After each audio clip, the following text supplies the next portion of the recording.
با سلام خدمت دوستان عزیز، با یکی دیگه از دوره‌های بی0 و بی هیرو در خدمتتون هستیم. خب این جلسه میخوایم بپردازیم به temporary table ها و اصلا چی هستن، چه کاربردی میتونن داشته باشن و باهاشون تمرین کنیم. پس بریم که شروع کنیم. temporary table ها در SQL سرور در واقع یک سری تایپ هایی هستن که به صورت موقت ساخته میشن، همونطور که از اسمشون پیداست temporary هستن و به صورت اتوماتیکلی دیلیت میشن وقتی که no longer needed، یعنی در واقع وقتی که دیگه نیازی بهشون نباشه و معمولا end of در پایان هر سشنی، در پایان هر معمولا هر در واقع عملیاتی به صورت اتوماتیک کلوز میشن و بسته میشن. یک سری ریزالت هایی رو خب میتونن تو خودشون نگه دارن و یک سری عملیات و یک سری کوئری هایی رو برای ما که در واقع این کوئری ها و اون عملیات ها پیچیده است و یا ممکنه یک سری جداولی رو درگیر کنه رو برای ما در واقع آسون میکنن. ما دو تا تایپ در واقع temporary table داریم.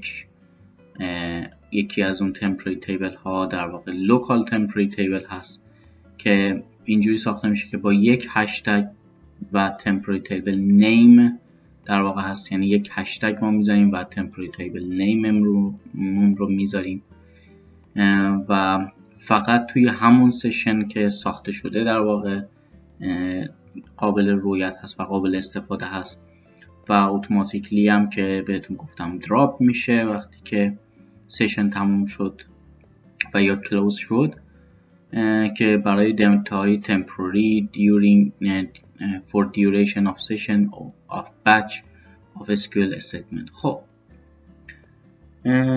حالا من میریم که این temporary table یعنی در واقع local temporary table رو چون طریقه های ساختن متفاوتی داره با هم دیگه ببینیم و برگردیم به ادامه این مبحث. خب ما اگر که خاطرتون باشه یک جدول در واقع کاستومری داشتیم که مثلا تو جلسات قبل می اومدیم میگفتیم که خب گروپ بایش کن، مثلا بای کن و فرض مثلا بر اساس first name. مثلا شما فرض کنید ما میخوایم یک عملیاتی برای حذف کردن این دیتا های تکراری بنویسیم، درست؟ ولی نمیخوایم هم تا وقتی که مطمئن نشدیم که عملیاتی که نوشتیم درست هست دست به جدول اصلیمون بزنیم. یا مواقعی هست که مثلا میخوایم یک عملیات sum، average یا هر چیزی رو بگیریم، نمیخوایم که مثلا دیتاهای دیتابیس اصلیمون، تیبل اصلیمون که کاستومر باشه رو درگیر اون عملیات و منیج کردن و محاسبه کردن اون عملیات بکنیم. حالا تو مثالی که من الان مثلا به ذهنم رسید، مثالی بود که جلسه قبلا با هم کار کردیم. خب ما میدونیم که یک سری در واقع دوپلیکیت وجود داره تو تیبلمون، درسته؟ خب بریم که این دوپلیکیت ها رو در واقع با هم دیگه ببینیم. یه لحظه نشن آیدی که نیازی ندارم. خب گفتیم که خب اینجا ببخشید هاوینگ رو هم بذارم. هاوینگ مثلا کاونت استار در واقع بزرگتر از یک. خب اونهایی که فقط در واقع دوپلیکیت هستن. خب هر یک گریک رو بهمون نشون داد. حالا اگه من این نشن آیدی رو هم بردارم، فقط اونهایی که مثلا فرست نیم لاست نیمشون یکی رو بگیم هستن دوپلیکیت. خب هری گریک و هری پاتر رو برای من نشون داد همونطور که میبینید و مثلا ما میخوایم این دیتا های تکراری رو حذف کنیم. اینطوری حذف کنیم مثلا میخوایم بگیم که آقا اونی که به فرض کاستومر آیدیش اینجا مینیمومه رو برای ما حذف کن، اونی که کمتره مثلا اونی که قدیمی تر ساخته شده اون جدیده رو نگه دار، قدیمیه رو حذف کن، درست؟ و به همین ترتیب این داده رو مثلا به ما مثلا این داده رو حذف کن و داده جدید تر میاد. ولی خب اگه ما بیام اینجا یه دیلیتی بنویسم، درست ما مطمئن هستیم که اگه من بیام اینجا دیلیت بنویسم از این، من میتونم این کار رو انجام بدم، درسته؟ ولی خب کاری که الان تو این جلسه نمیخوام انجام بدم این هستش که ما مطمئن نیستیم که اولا آیا این دیلیتی که می نویسیم درست هست یا نه.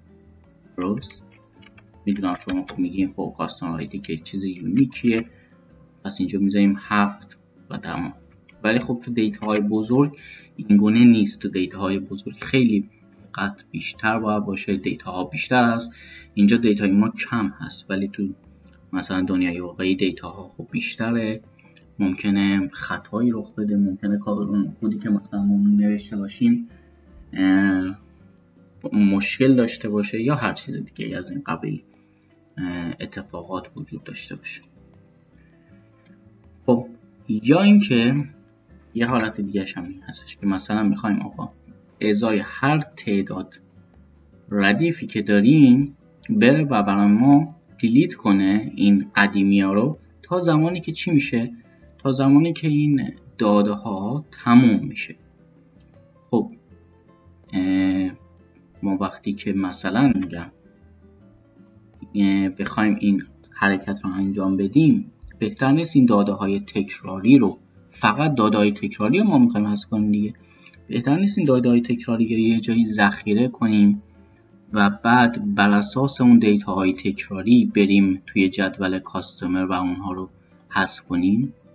خب بهتره دیگه قاعدتا، چرا که این با این حالت شما فرضاً اینجا یک فوریچی یه وایل لوپی چیزی دارید، میگین وایل دیتای تکراری هست، اینجا مثلا دوپلیکیت دیتا هست، یه کاری یه عملیاتی برو انجام بده، دو دیلیت مثلا دوپلیکیت، درست اینجا برو یه عملیات دیلیتی انجام بده و بعد نهایتا مثلا دوباره چک دوپلیکیت، درست و اینجا مثلا چک کن دوپلیکیت ها. خب یعنی شما میخواین اینجا بیاین دیلیت کنین از کاستومر و دوباره بیاین کاستومر رو درگیر کنین، جدول کاستومر رو درگیر پروسه هاوینگ و گروپ بای کنین. حالا شما فرضاً این دیتابیس الان رو نگاه نکنین، این دیتابیس بزرگتر ممکنه بشه، دیتاهای بیشتری داشته باشه، پس هر بار شما این امکان رو ندارین که جدول اصلی در واقع دیتابیستون رو درگیر کنین و این اصلا کار درستی نیست. پس کار درست چیه؟ کار درست اینه که این دیتا های در واقع تکراری رو توی یک جای ذخیره کنیم. مثلا جایی که ذخیره میکنیم مثلا در واقع بگیم اسمش رو x بذاریم.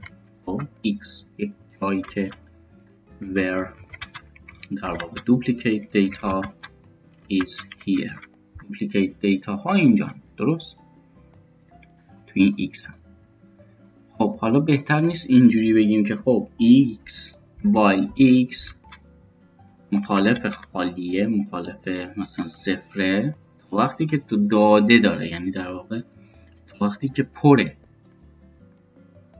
do delete from x and main table. پس هم از این x که main که چیزه دیلیت کن، هم از main table دیلیت کن، درست؟ و check x، ما این x رو اینجا چک میکنیم، درست؟ یک بار عملیات انجام میدیم و x رو چک میکنیم، درست؟ خب بعضی مواقع مثلا هست اینجا ما الان دو تا چیز بیشتر نداریم، درست؟ خب مثلا تو این وردی هم که براتون آوردم مثلا اینجا نوشته بود دیگه batch of SQL statement. بعضی وقتا یک مثلا داده ای دارید که میخواید یک عملیاتی روش انجام بدی و این داده مثلا هزار تا مثلا دیتا داره، درست؟ و شما تو این وایل لوپتون نیاز دارید که هر بار 10 تاشو پروسس کنید. خب شما برای هر بار این 10 تا این دیتا که نمیتونید به این جدول اصلی رو صدا بزنید و جدول اصلی رو در واقع درگیر کنید. نیاز هست که این دیتا ها رو بریزید توی تمپ تیبلی، تمپوری تیبلی، یعنی اون 10,000 تا رو در واقع، و برای دوباره 10 تای بقیه هم یه تمپ تیبل دیگه درست کنید. درست؟ خب حالا روش کار با تمپ تیبل به دو شکل.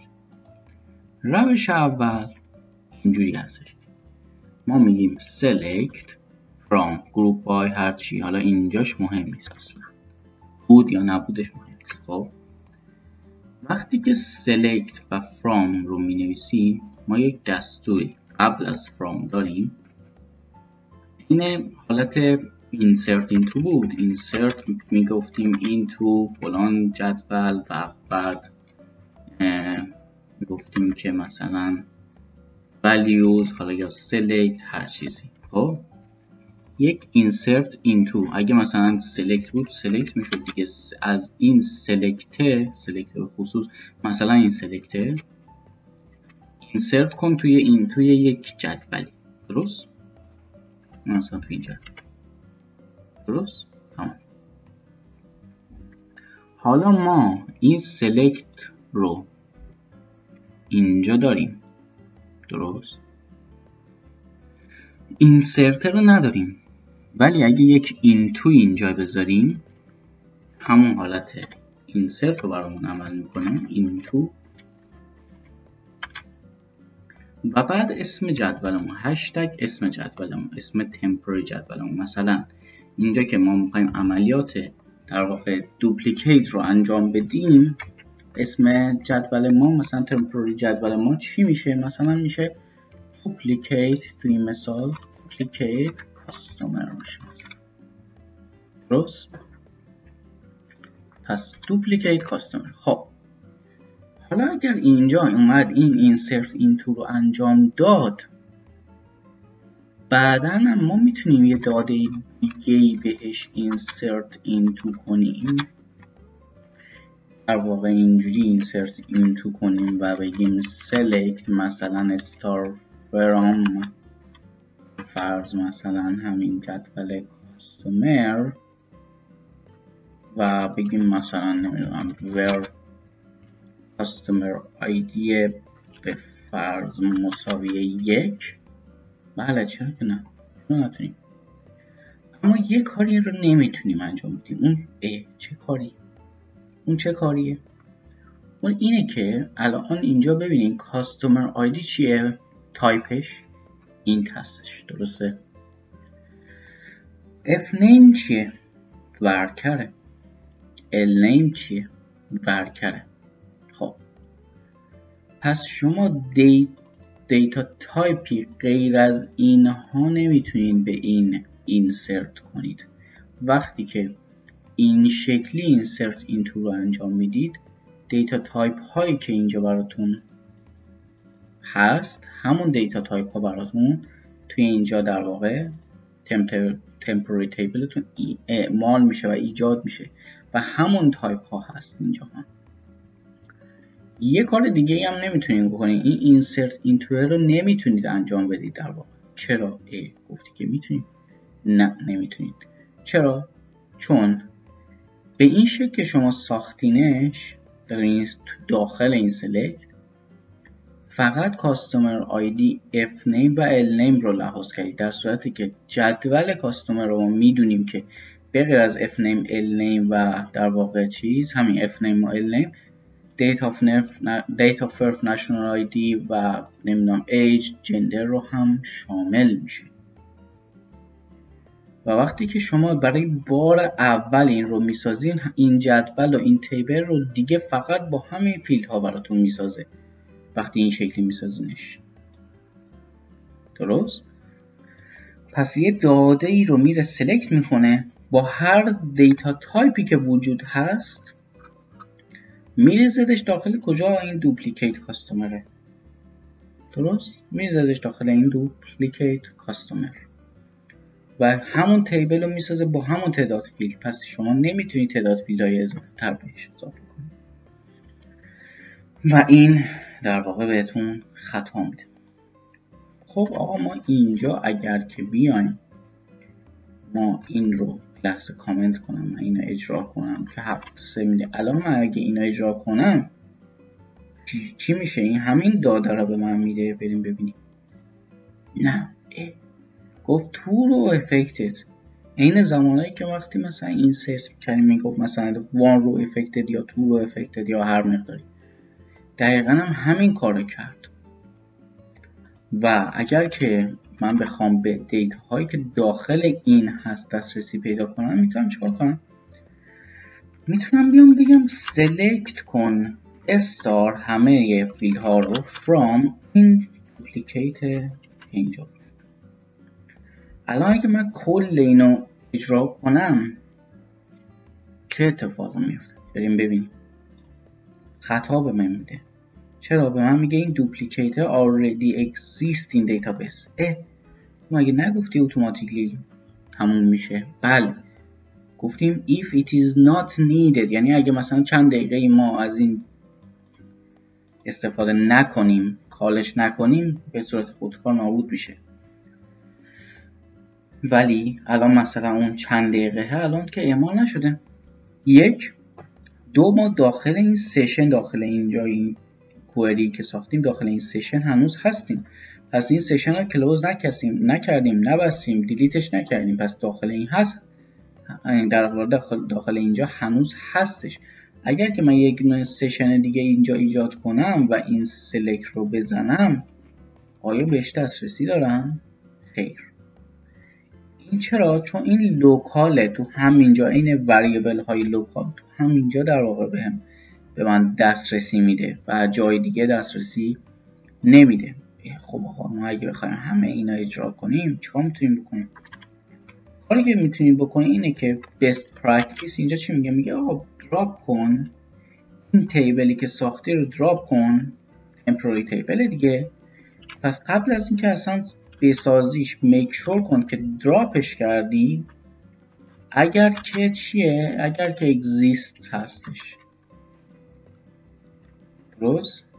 اگر exist میک شور کن که دراپش کردی و بعد دیلیت و بعد بسازش. و اگر این حالت هم الان من اجرا کنم به راحتی اجرا میشه. ولی قبل از اینکه من اینو دیلیت مطلق کنم هم آیا میتونم بهش دسترسی پیدا کنم؟ بله، اگر فقط این تیکه از کد رو اجرا کنیم. بله. خب همونطور که میبینید اینجا من دسترسی داشتم به این دراپ تیبله. اگه فقط این سلکتر رو میخواستم انجام بدم در واقع، و اگر دوباره همه اینها رو با هم اجرا کنم هم همین نتیجه رو با هم میده. درست؟ خب حالا ما اینجا دیتای زیادی نداریم، پس نمیریم تو بحث در واقع وایل و اینها. ولی شما میتونید که بیاید یک در واقع temporary تیبل دیگه هم بسازیم. مثلا فرض کنید اینجا شما مجبور بودید وان رو بچزش کنید. خب اتفاقی که میافتاد اینجا بود که میتونستید یه دیکلر بچ مثلا سایز اینجا تعریف کنید به عنوان وریبل، به عنوان اینت، مثلا این رو بگید 1 و بعد بگین 1 by 1 برو این رو و در واقع چیز کن، اجرا کن و پروسس کن. درست؟ و مثلا میگفتید که چی توی پروسستون میگفتین select بر اساس مثلا سایزی که وجود داره، select top سایز top 1 top این بر اساس بچ سایزی که وجود داره from این temp تیبله. درست؟ بریزش کجا؟ بریزش into یک پروسس تیبل دیگه ای مثلا داخل وایل لوپتون. درست؟ داخل وایل لوپ الان مثلا هستیم، داخل این پروسسمون هستیم و میخوایم بریزیمش داخل این پروسس تیبلمون. استاپ و تاپ 1 رو میریزیم. پس اگر من اینجا بگم select استار from این جدول اینو میگیرم و این سلکت به من چی رو میده؟ کلشو میده. بریم ببینیم. بله همونطور که میبینید به راحتی هرچه تمام ما میتونیم 1 رو 10 رو بچ رو هر تعداد بچ سایزی از این تم تیبلمون رو بریم و پروسس مثلا بکنیم توی وایل لوپی توی یه چیزی. درست؟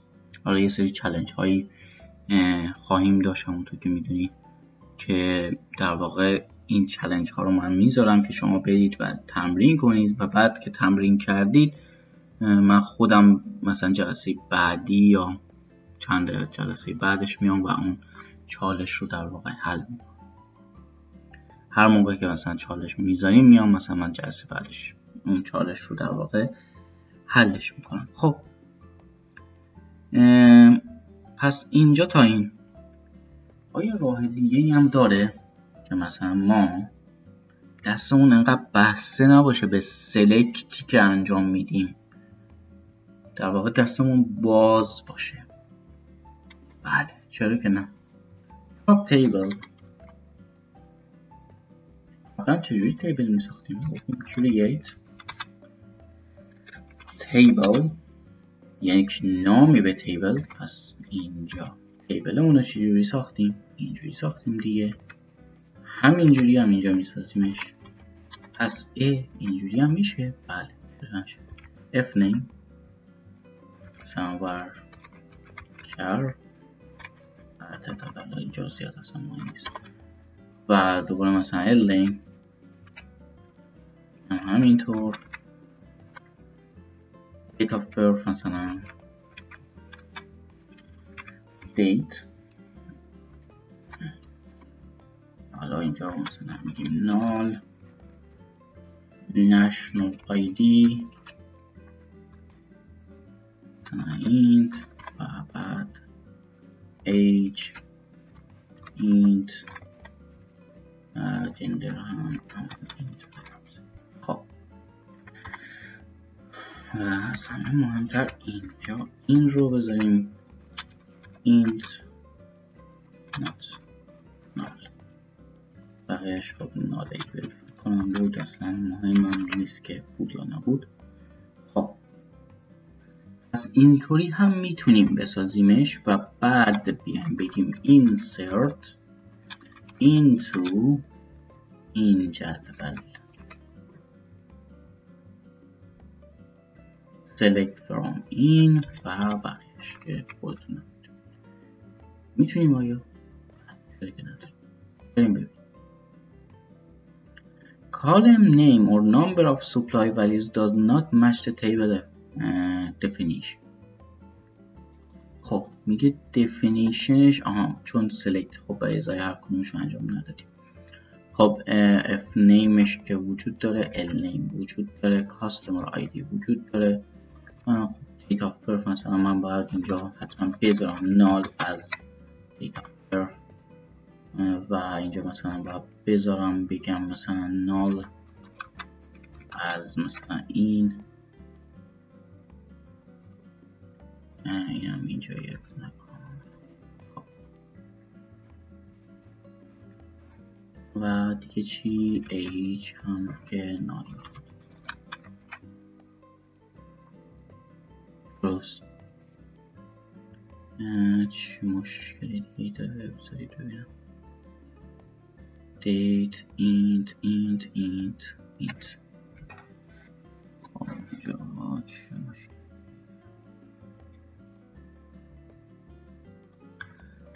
من اینطوری اینسرتش میکنم که دیگه مطمئن باشم، چون شاید به ترتیب نمیتونه بیاره.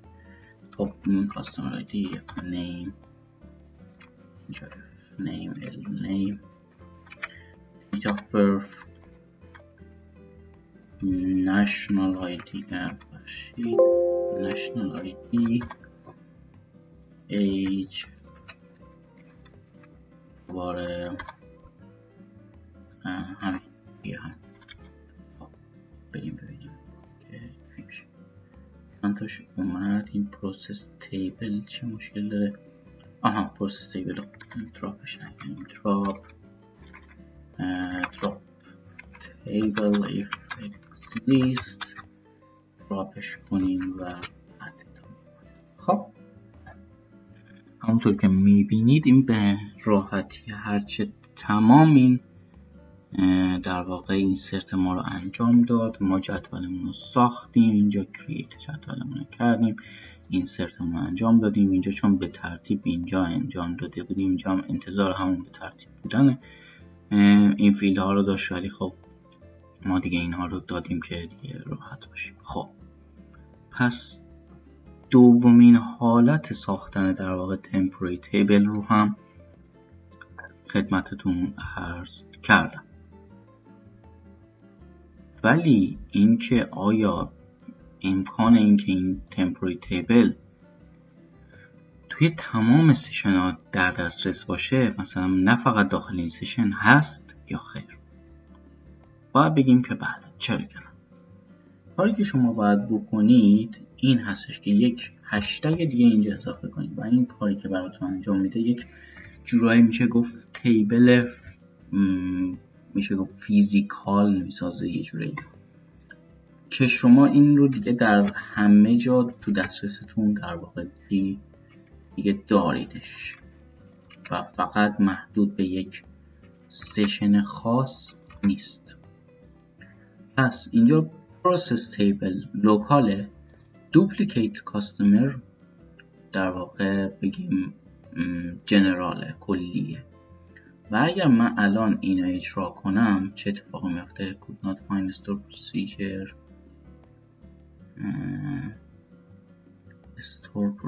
نه store procedure که نیست.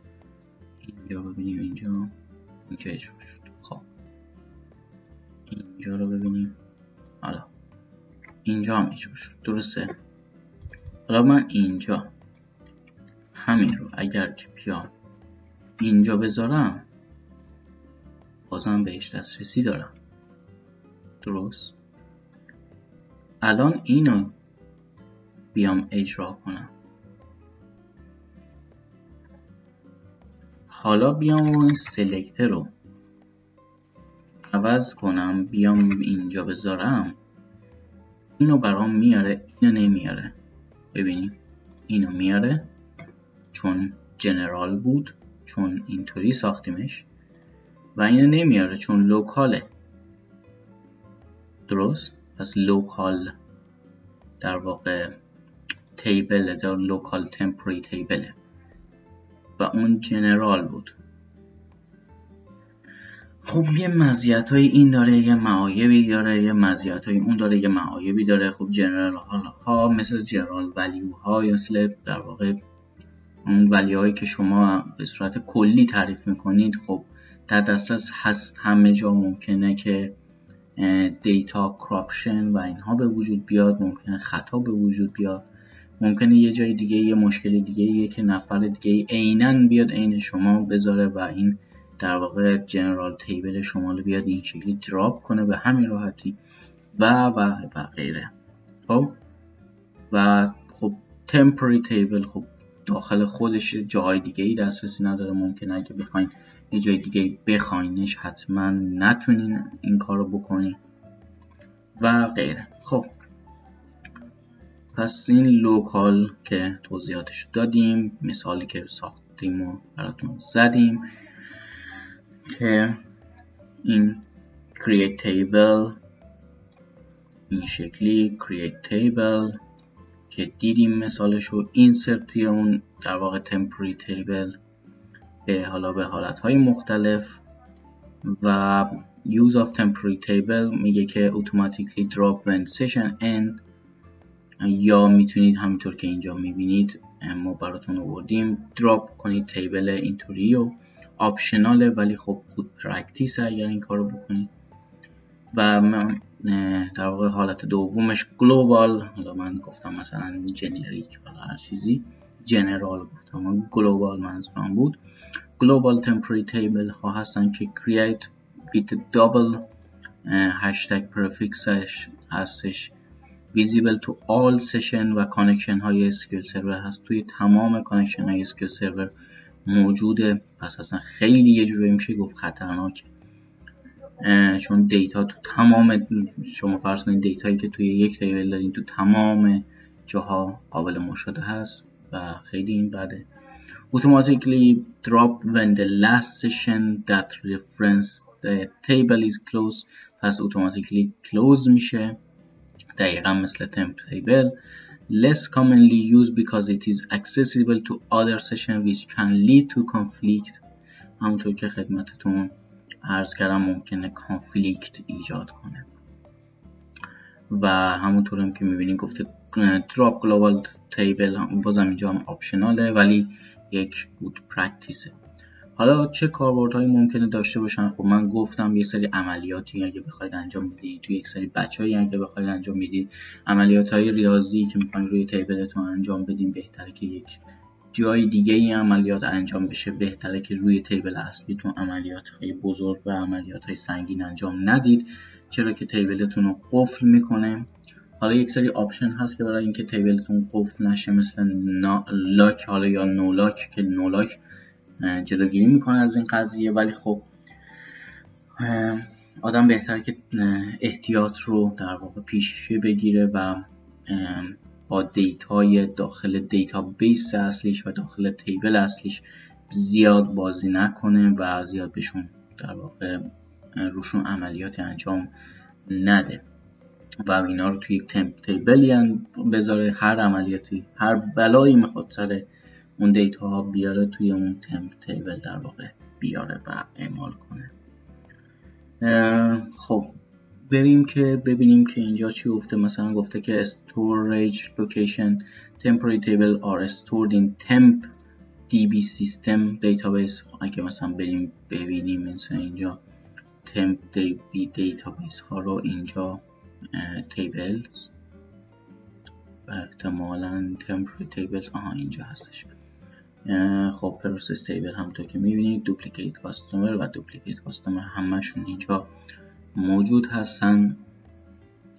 و بعد life spamش که local temporary table exists only for a duration of session. همونطور که گفتم isolation که local table are isolated to the session that created them, other session cannot access to them. و usage هم often using complex query، همونطور که گفتم data transformation or storing intermediate result for reporting. که و بعضی مواقع هست که مثلا شما میخواین یک ریپورتی رو بدید و شما مثلا میایید این تمپ تیبل رو میسازین، هر کاری که میخواید روی این دیتا ها انجام بدید، مثلا نمیدونم فرمتش رو به حالت تاریخ درست در بیارید یا فرمتش رو مثلا بیایید اینت هست استرینگش کنید، استرینگ هست اینتش کنید و حالا هر چیزی میکنید و بعد ریپورتتون رو ارائه میدید. کیا میگه استفاده کنید، مثلا اینجا که براتون بودیم handling large data set توضیحشو دادیم. simplify complex query، خب از وقتا کوئریتون زیاده و خب میخواید کوئریتون یه مقداری کمتر، مختصرتر، بهتر، خاناتر بکنید. improving performance temporary table can be indexed، که حالا ایندکس ها رو خدمتتون بعدها خواهم گفت، ولی temporary table ها میتونن ایندکس بشن که در واقع به پرفورمنسش کمک میکنه. و کامپلکس کوئری که حالا مثلا استپ 1 میگه create and populate a temporary table. یک مثلا suppose you need to process data in multiple step. فکر کنید که مثلا میخواین توی چند استپ این دیتا ها رو مثلا پروسس کنید. استپ اولش مثلا create table رو انجام میدید و بعد insert into sales summary رو انجام میدید، بعد select product و sum اون sales ها رو انجام میدید در واقع from sales و بعد میریزیدشون تو این sales summary total sumش رو. بعد group by میکنیم بر اساس product ID و استپ دوم مثلا temporary table to further calculation. حالا از اینجا به بعد همونطور که گفتم پس داده هاتون رو میریزید توی temp تیبلی و برای further calculation های بعدی، عملیات بعدی از temp تیبل استفاده میکنید.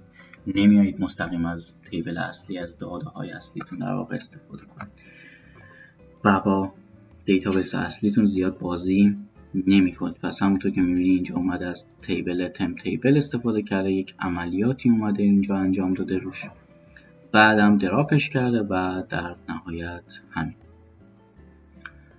خب این بود از جلسه در واقع temporary تیبل ها. امیدوارم که لذت برده باشین.